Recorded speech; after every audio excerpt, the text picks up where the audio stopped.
آپ کی طرف سے جو علاج کی آفر ہے وہ کافی جنرس ہے، اس میں کوئی شک نہیں رہا جو آپ گفتگو فرما رہے ہیں. بٹ اگین ایک شکایت میاں صاحب بار بار کرتے ہیں، ایک شکایت کا ازالہ آپ نے کر دیا، کیا دوسری شکایت کا ازالہ بھی ہو جائے گا؟ کوئی بیان بازی نہیں ہوگی میاں صاحب کی صحت کو لے کر کے؟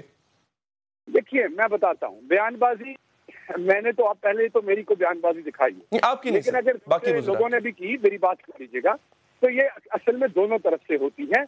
جب آپ پولیٹیسائز کریں گے ایک مدعے کو تو پھر واپس کئی پولیٹیکل اینگل سے ہی اس کا جواب دیتے ہیں. جب آپ ٹویٹر پہ بات کریں گے، میں کسی کو ٹارگٹ نہیں کر رہا، جب ٹویٹر پہ ڈسکشنز ہوں گی ہیلتھ کی، جب پریس کانفرنسز ہوں گی، جب یہ کہا جائے گا کہ یہ حکومت ایک پیشنٹ کو مارنے کی تیاری کر رہی ہے، جب یہ کہا جائے گا کہ یہ حکومت جو ہے اس میں کوئی خدا خوفی نہیں ہے اور یہ ان کی بیماری کے اوپر پولیٹکس کر رہی، تو پھر جواب حکومت کے لوگوں کو دینا پڑتا ہے. ٹھیک ہے، بہت شکریہ ڈاکٹر شہباز گل صاحب آپ کے وقت کا. ناظرین یہاں پر وقت ہوا ہے بریک کا. بریک کے بعد جب واپس آئیں گے آپ کو بتائیں گے کہ ایک ایسا چمکتا ستارہ جس نے میوزک کی دنیا پہ راج کیا، کئی سالوں تک راج کیا، بعد میں اس پہ الزامات لگے اور ایسے الزامات لگے ہیں کہ اب ان کا میوزک بھی لوگ سننا چھوڑ رہے ہیں. کون ہے یہ شخصیت؟ اس وقفے کے بعد بتائیں گے.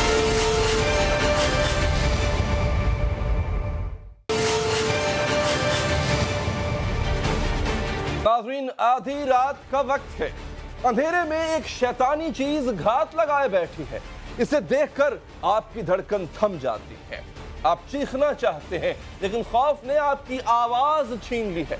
ناظرین یہ ترجمہ ہے مشہور گلوکار مائیکل جیکسن کے مشہور گانے تھرلر کا. لیکن ناظرین اب تھرلر گانے والے گلوکار کے ساتھ ایک شرمناک اور نفرت انگیز کہانی وابستہ ہو چکی ہے. اس کہانی کا ایک کردار ہے ویڈ رابنسن. جب وہ 5 سال کا تھا تو اس سے مائیکل جیکسن کا گانا تھرلر سنا اور وہ گلوکار کا مداح ہو گیا.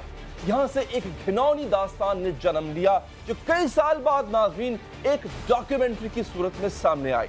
مائیکل جیکسن نے عالمی سطح پر ایسی شہرت پائی تھی جو آج سے پہلے شاید ہی کسی اور کے حصے میں آئی ہو، لیکن ڈاکیومنٹری میں ان پر لگنے والے الزامات نے انہیں اپنے ہی ایک گانے کا کردار ثابت کر دیا. ناظرین مائیکل جیکسن کی موت کے تقریباً 10 سال بعد ان پر ایسا الزام لگا کہ اب لوگ ان کی موسیقی تک سے نفرت کرنے لگے ہیں.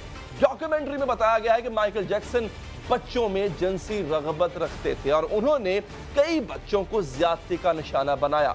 اس ڈاکیومنٹری کا نام ہے لیونگ نیور لینڈ. ڈاکیومنٹری کا نام لیونگ نیور لینڈ کیوں رکھا گیا؟ دراصل ناظرین نیور لینڈ کہانیوں کے خیالی جزیرے کا نام تھا جہاں خیالی کردار رہتے تھے اور وہ کبھی بڑے نہیں ہوتے تھے، ہمیشہ بچے رہتے تھے. مائیکل جیکسن نے کیلیفورنیا میں ایک وسیع و عریض رقبے پر اپنا گھر بنایا تو اسے نیور لینڈ کا نام دیا. لیونگ نیور لینڈ نامی ڈاکیومنٹری میں ان 2 افراد کے انٹرویو شامل ہیں ناظرین جنہیں مائیکل جیکسن نے زیادتی کا نشانہ بنایا. ان کے نام ہیں جیمز سیفچک اور ویڈ رابنسن. ناظرین ڈاکیومنٹری میں بتایا گیا ہے کہ مائیکل جیکسن تعلق کے عوض بچوں کو رقم اور زیورات بھی دیتے تھے.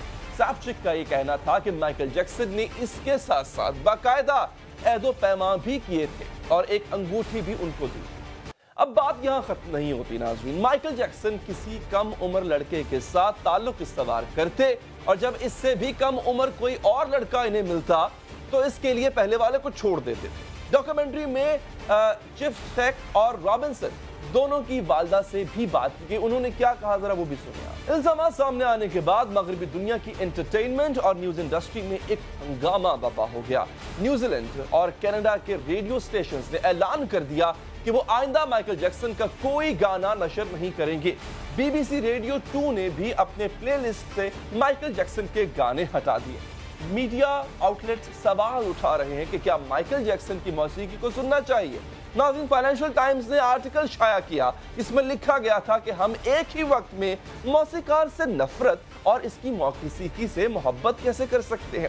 bloomberg.com پر شائع ہونے والے آرٹیکل کی سرخی ہے کوئی سوال اٹھائے بغیر مائیکل جیکسن کی موسیقی سننا بند کر دیجئے. ٹیلی گراف نے لکھا ہے کہ مائیکل جیکسن اس بات کی علامت ہے کہ کیسے مقبولیت آپ کو خوفناک بلا یعنی مونسٹر بنا دیتی ہے.